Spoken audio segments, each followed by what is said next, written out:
Doon sabi ni Pastor, huwag nating ibase yung pananampalataya ng iba sa atin. Na ang Diyos, siya ang bumago sa inyo.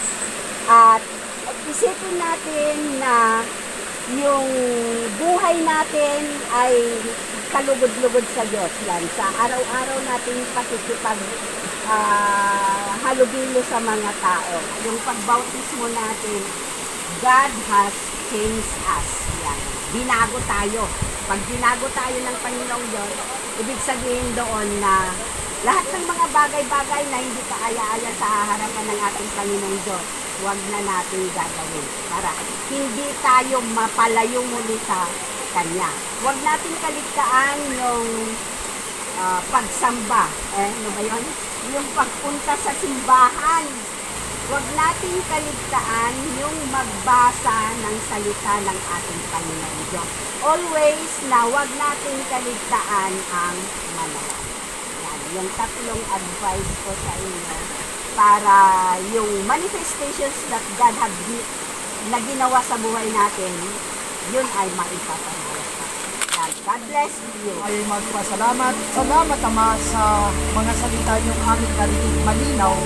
At ang ginagawa namin ito ay alam namin ang pizza, alam namin ang panahon, alam namin ang aming kalagayan.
Salamat sa pag-ibig ng aming Diyos Ama at ang biyaya ng aming Panginoong Kristo.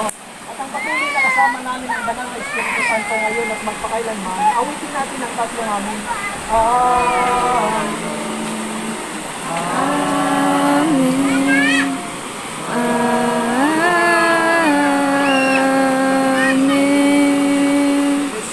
Okay, dito isa-isa.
Pagsubok po ay kinagkaya namin dahil sa kung ang Diyos ay pinatawad niya rin po ako sa aking mga kasalanan.